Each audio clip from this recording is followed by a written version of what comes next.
సంపాదించుకుని నిమిత్తము రాబో కాలమునకు మంచి పునాది తమ కొరకు వేసుకొనుచు మేలు చేయవారును సత్క్రియలు అను ధనము గలవారును ఔదార్యము గలవారును తమ ధనములు ఇతరులకు పాలించువారునై ఉండవలెనని వారికి ఆజ్ఞాపించము అంటున్నాడు.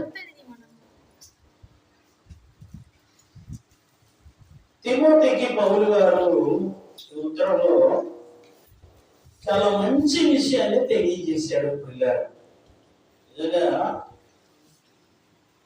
సంఘానికి నీకు ఏ వాక్యం చెప్పాలనో ఎలా చెప్పాలనో అనే విషయాన్ని చాలా వివరణాత్మకంగా చెప్పాడు. అంటున్నాడు, వారు వాస్తవమైన జీవమును, వారు అంటే ఎవరమ్మా? సంఘస్థులు, సంఘ విశ్వాసులు వాస్తవమైన జీవమును సంపాదించుకుని నిమిత్తము అన్నాడు. వాస్తవమైన జీవము, వాస్తవమైన జీవము అని అంటే వాస్తవం కాని జీవము కూడా ఉన్నదా అని మనం ఆలోచన చేయవలసిన అవసరం తగ్గించే. వాస్తవమైన జీవమును సంపాదించుకుని నిమిత్తము వచ్చే రాబోయే కాలానికి మంచి పునాది. ప్రియులరా చూడండి, పునాదిలో కూడా ఎలాంటి పునాది అమ్మా?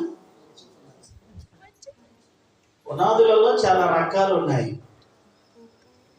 మంచి పునాది. ఒక ఇల్లు కట్టుకునేటప్పుడు ముందుగా ఇంజనీర్ని పిలిచి ఏం చేస్తారు? పిల్లర్స్ వేయాలంటే ఎంత లోతుల నుంచి పుట్టింగు తీయాలి. ఒకవేళ పిల్లర్స్ లేకపోతే ఇదిగో బేస్ మట్టం ఎలా చెయ్యాలి, ఎంత లోతుల నుంచి మనం ఈ రాళ్లతో నిర్మించాలని చాలా ఆలోచనతో కూడి పునాది వేయటం మనం చూస్తా ఉన్నాం. అది మన బేల్దారి పనిచేసే ప్రతి ఒక్కరికి కూడా, మేస్త్రులందరికీ తెలుసు. ప్రారంభము నుండి ఒక ఇల్లు ఒక అంతస్తు నిర్మించబడాలి అని అంటే, లేక 2 అంతస్తులు వేయాలి అని అంటే, 3 అంతస్తులు వేయాలి అని అంటే వీటికి కొన్ని లెక్కలు ఉన్నాయి. ఒక అంతస్తు భవనం నిర్మించాలి అని అంటే దానికి ఎలాంటి పునాది వేయాలనో ఇంజనీర్కి తెలుసు, అలాగే మేస్త్రులకు కూడా తెలుసు. 2 అంతస్తులు భవనమును, ఇంటిని నిర్మించాలని అంటే దానికి ఎలాంటి పునాది అవసరమో తెలుసు. అలాగే 5 వేయాలని అంటే 5 ఫ్లోర్లు, దానికి బలమైన పునాది. ఇది మనకు అర్థమైతే మన విశ్వాస జీవితంలో దేవునిలో స్థిరపడి వాస్తవమైన జీవమును సంపాదించుకోవడానికి మన విశ్వాస జీవితంలో ఒక మంచి పునాది అనేది చాలా అవసరం. ప్రియులరా చూడండి, మంచి పునాది ఎవరి కొరకు వేసుకోవాలమ్మా? ఎవరి కోసం వాళ్ళే వేసుకోవాలి. మంచి పునాదిలో కూడా మంచిది ఉంది, మంచిది కాని పునాది కూడా ఉన్నది. పిల్లరా చాలా మంది విశ్వాస జీవితంలో ఎలాంటి పునాది వేసుకుంటున్నారు అని అంటే, వాస్తవమైన జీవమును సంపాదించుకునే పునాది వారు వేసుకోలేకపోతూ ఉన్నారు. విశ్వాస జీవితంలో వాస్తవమైన జీవమును సంపాదించుకోవటానికి, అది సంపాదించుకోవాలి అని అంటే మంచి పునాది వేసుకోవాలా. మంచి పునాది ఎలాంటిది, మంచిది కాని పునాది ఎలాంటిది అని అంటే రెండు పునాదుల గురించి యేసుప్రభు వారు చాలా ఉత్తమ రీతిగా చాలా చక్కగా వివరించాడు. పిల్లరా, మనకు తెలుసు వాక్య భాగం. మంచి పునాది అంటే ఎలా ఉంటుంది, ఎలాంటిది మంచి పునాది, మంచిది కాని పునాది అంటే ఎలా ఉంటుంది అనే విషయాన్ని యేసుప్రభు వారు స్వయాన మాట్లాడచ్చు. ఏమన్నాడో రెండు పునాదుల గురించి చెప్పాడు. చూద్దాం దేవుని వాక్యాన్ని. మత్తయి సువార్తలోకి వెళ్తే 7వ అధ్యాయం 24వ వచనం మనం చదువుకుందాం. చూడండి, అందరు బైబిల్ ఉన్న వారు అందరు తీర్చండి. మత్తయి సువార్త 7వ అధ్యాయం 24వ వచనం. కాబట్టి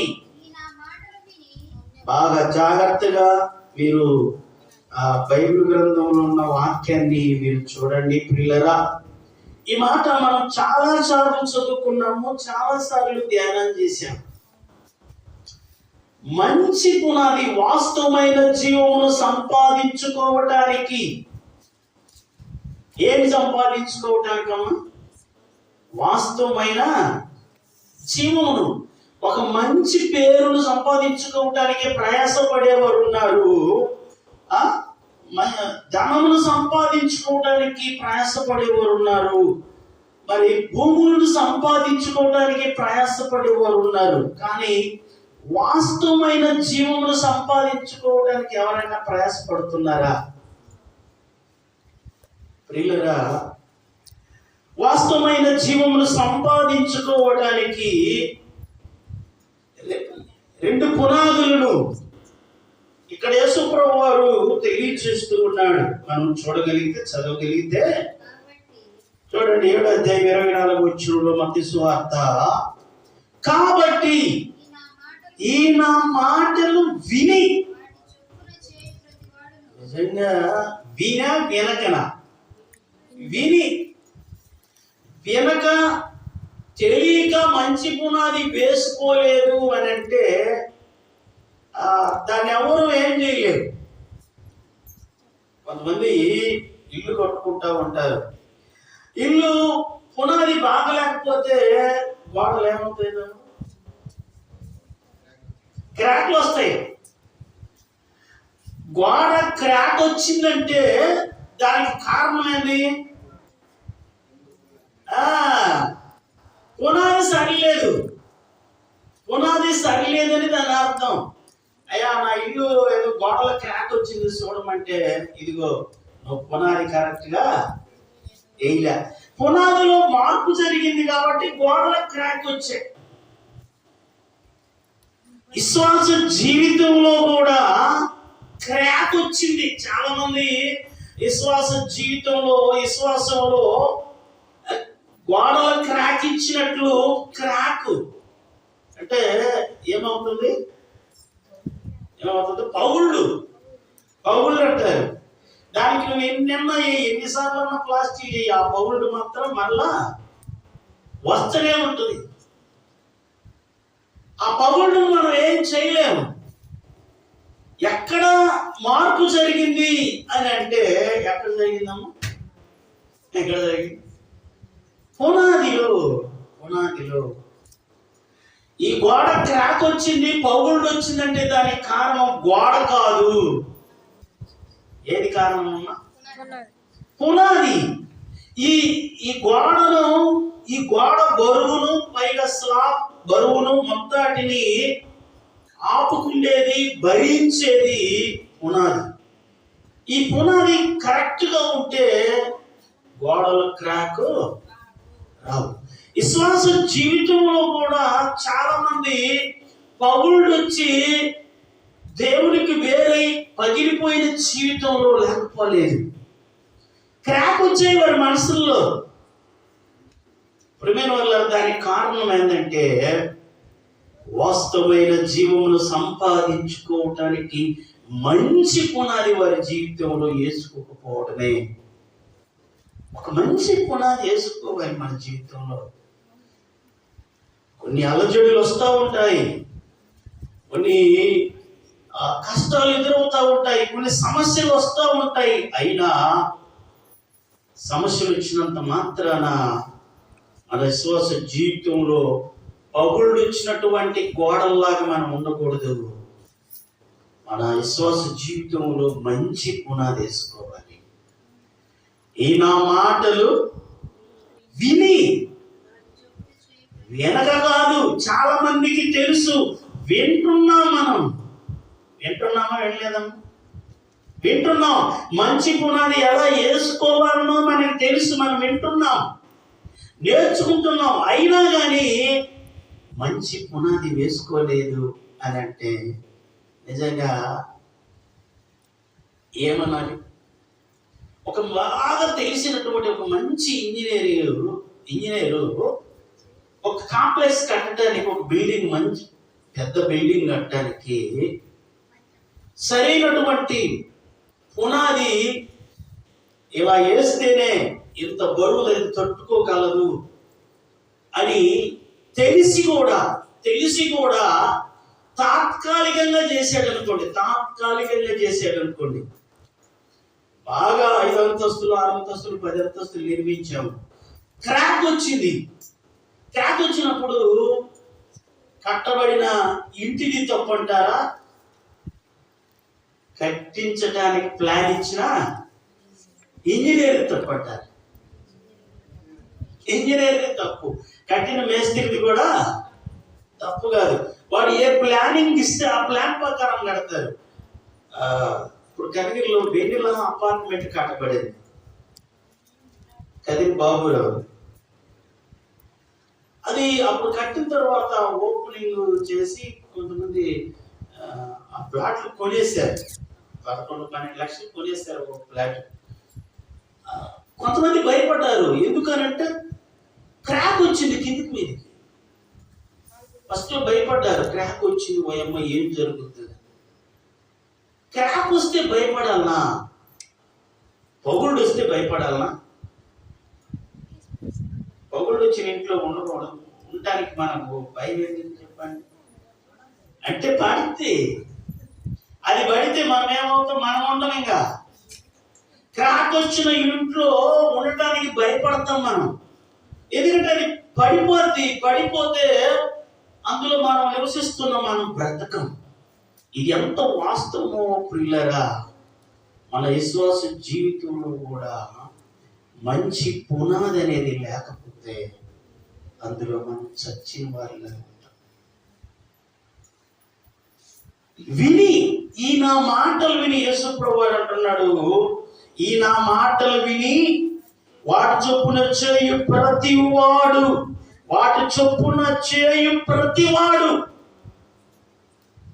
దేవుని మాటలు విని, యేసుప్రభువారి మాటలు విని వాటి చొప్పున చేయు ప్రతివాడు దేని మీద అమ్మా? బండ మీద ఇల్లు కట్టుకొనినా. ఈయనకి మంచి పేరు పెట్టాడు.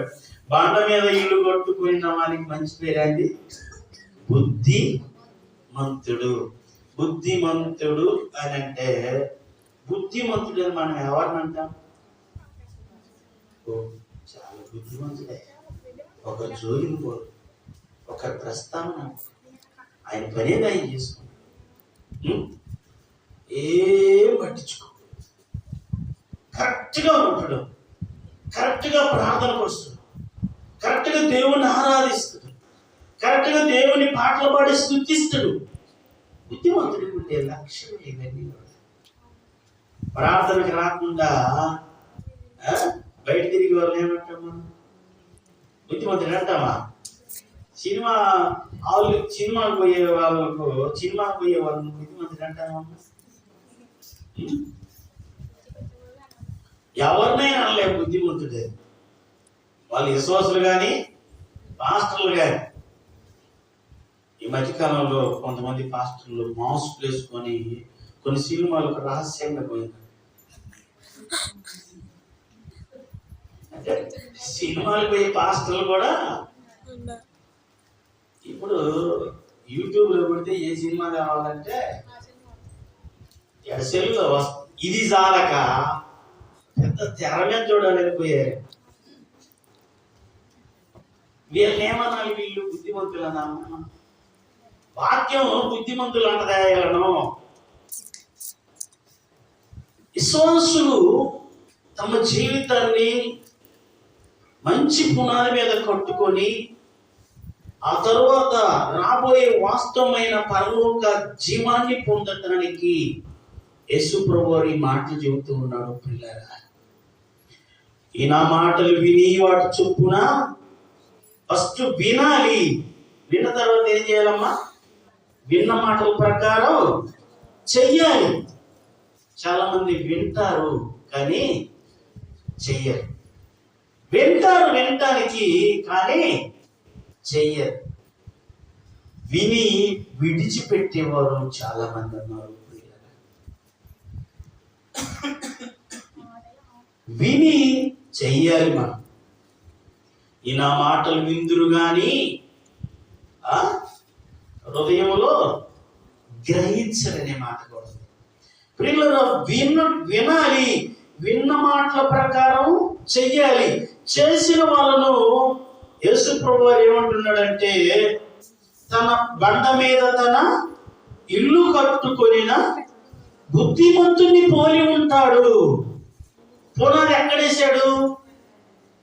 విని, దేవుని మాటలు విని ఆ మాటల ప్రకారం చేసేవాడు బండ మీద తన పునాది, విశ్వాస జీవితానికి బండ మీద తన పునాది వేసుకుంటాడు. బండ మీద వేసే వాళ్ళను, పునాదిని బండ మీద బండ మీద వేసే వారిని యేసు ప్రభువు అన్నాడు బుద్ధిమంతుడు అన్నాడు. ఇది మంచి పునాదా? జీవితానికి కాదు. ఇది మంచి పునాది అంటే ఇది మంచి పునాది అని మనం చదువుకున్నాం కదా. మంచి పునాది అంటే బండ మీద పునాది వేసుకుంటాం. అయితే మరొక పునాది ఉంది, మంచిది కాని పునాది ఏదో మనం చూడగలిగితే 15 వచనం నుంచి మనం చదువుకుంటే 15 వచనం కాదు 26 వచనం మనం చదువుకుందాం. మరియు ఈ నా మాటలు విని వాటి చొప్పున చేయని ప్రతివాడు, చేసే ప్రతివాడు బండ మీద కట్టుకున్న బుద్ధిమంతుడైతే, చేయని ప్రతివాడు ఇసుక మీద తన ఇల్లు కట్టుకునిన బుద్ధిహీనుని పోయి ఉండను. ఆయన బుద్ధిమంతుడైతే ఈయన బుద్ధిహీనుడు.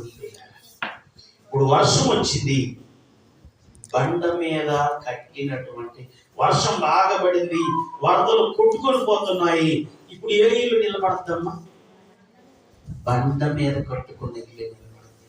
విశ్వాస జీవితంలో మంచి పునాది మీద విశ్వాసాన్ని కట్టుకోకపోతే, విశ్వాసమైన ఇంటిని కట్టుకోకపోతే, వరదలు వచ్చినప్పుడు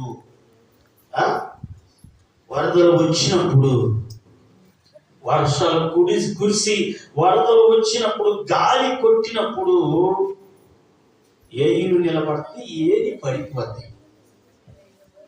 బండ మీద కట్టుకున్నది నిలబడుద్ది, ఇసుకలో కట్టుకున్నది కొట్టుకొని పోద్ది. హెబ్రీయులకు రాసిన పత్రిక 2వ అధ్యాయం 1వ వచనంలో ఒక మంచి మాట ఉంది. హెబ్రీయులకు రాసినటువంటి పత్రిక 2వ అధ్యాయం 1వ వచనం, కావున మనము వినిన సంగతులను విడిచిపెట్టి కొట్టుకొని పోకుంటున్నట్లు, విడిచిపెడితే ఇసుక మీద ఇల్లు కట్టుకున్న వారిని పోలి ఉంటాము. ఇసుక మీద ఇల్లును కట్టుకున్న పోలిన వాడు కొట్టుకొని, విడిచిపెడితే కొట్టుకొని పోతారు. పిల్లరా, చాలా మంది విశ్వాసములు స్థిరంగా ఉండక కొట్టుకొని పోయేవారు లేకపోలేదు. కారణం ఏమిటంటే, ఇసుక మీద ఇల్లు కట్టుకొనిన బుద్ధి హీనుని పోలి ఉంది. మనం ఎవరిని పోలి ఉన్నాం? మన విశ్వాస జీవితంలో మనం ఎవరిని పోలి ఉన్నాము? బండ మీద ఇల్లును కట్టుకొనిన బుద్ధిమంతుని పోలి ఉన్నామా? ఇసుక మీద కట్టుకొనిన బుద్ధిహీనుని పోలి ఉన్నామా? బండ మీద కట్టుకొనిన బుద్ధిమంతుడు ఎలా ఉంటాడు? వాస్తవమైన జీవమును సంపాదించుకుంటాడు. ఇసుక మీద కట్టుకున్న వాడు వాస్తవమైన జీవములోనికి పోడు. బండ మీద తన ఇల్లును కట్టుకొని వాస్తవమైన జీవితానికి, రాబో లోకమునకు మంచి పునాది వేసుకున్న ఒక వ్యక్తి ఉన్నాడు. అక్కడనే మంచి పునాది వేసుకోక ఇసుక మీద ఇల్లును కట్టుకొని బుద్ధిహీనుల్ని పోయి జీవించి వాస్తవమైన జీవమును పోగొట్టుకున్న వ్యక్తి కూడా ఒక వ్యక్తి ఉన్నాడు. ఇద్దరు నేను పరిచయం చేసి ఈ వాక్య భాగాన్ని ముగించాలనుకుంటున్నాను. అందులో ఎవరిలాగా మనం ఉండాలనో మనం కూడా ఆలోచన చేసి ఒక మంచి నిర్ణయం తీసుకోవాలని నేను మనసారా కోరుకుంటూ ఉన్నాను. చూద్దాం దేవుని వాక్యాన్ని. మంచి పునాది వేసుకొని వాస్తవమైన జీవమును సంపాదించుకున్న ఆ ఒక వ్యక్తి బైబిల్ గ్రంథంలో ఉన్నాడు. యోహాను సువార్త 16వ అధ్యాయం 22వ వచనం మనం చదువుకుందాం. యోహాను సువార్త 16వ అధ్యాయము చూడండి. యోహాను క్షమించమ్మా, లూకా సువార్త 16వ అధ్యాయం 22వ వచనం. లూకా సువార్త 16వ అధ్యాయం 22వ వచనం. ఆ దరిద్రుడును చనిపోయి దేవదూతల చేత అబ్రహాము రొమ్మున ఆనుకొనుటకు ఏం చేశాడమ్మా? కొనిపోబడెను. ఎవరు? ఈయన వాస్తవమైన జీవమును సంపాదించుకోవటానికి ఏం చేశాడమ్మా? బండ మీద మంచి పునాది వేసుకున్నాడు. ప్రియులారా, మంచి పునాది వేసుకున్నాడు. ఎవరమ్మా? దరిద్రుడనే లాజరు మంచి పునాది వేసుకున్నాడు. ఆ వాక్య భాగాన్ని మనము వివరించలేం, కానీ మంచి పునాదిని వేసుకున్నటువంటి దరిద్రుడు అనబడిన లాజరు వాస్తవమైన జీవంలోనికి వెళ్ళాడు. వాస్తవమైన జీవమును సంపాదించుకోవడానికి ఈ లోకములో దరిద్రుడిగా ఉన్నప్పటికీ తన విశ్వాస జీవితంలో మంచి పునాది వేసుకున్నాడు. బండ మీద తన ఇల్లును కట్టుకున్నాడు. దరిద్రుడైనప్పటికీ ప్రియులరా, ఇదిగో బుద్ధిమంతుని పోలి ఉన్నాడు. ఆయన బుద్ధిమంతుడిగా జీవించాడు. అక్కడనే మనం కింది భాగంలోనికి వెళ్ళి చూస్తే 23వ వచనంలో, అప్పుడు అతడు ఎవరమ్మా? ధనవంతుడు కూడా చనిపోయి పాతి పెట్టబడిను. ధనవంతుడు కూడా చనిపోయి పాతి పెట్టబడిను. అప్పుడు అతడు పాతాళములో బాధపడుచు కన్నులెత్తి దూరము నుండి అబ్రహామును అతని రొమ్మున ఆనుకొని ఉన్న లాజరును చూచి, తండ్రివైన అబ్రహామా, నా యందు కనికరపడి తన వ్రేలి కొనను నీళ్ళలో ముంచి నా నాలుకను చల్లార్చుటకు లాజరును పంపుము, నేను అగ్ని జ్వాలలో యాతన పడుచున్నానని కేకలు వేసి చెప్పెను. ఈయన వాస్తవమైన జీవమును సంపాదించుకోవడానికి మంచి పునాది వేసుకున్న వ్యక్తి కాదు. ధనవంతుని మనం చూస్తే వాస్తవమైన జీవమును సంపాదించుకోవడానికి మంచి పునాది వేసుకోలేకపోయాడు. అక్కడనే లాజరు జీవితాన్ని మనం చూస్తే వాస్తవమైన జీవమును సంపాదించుకోవడానికి ఏం చేశాడమ్మా? మంచి పునాది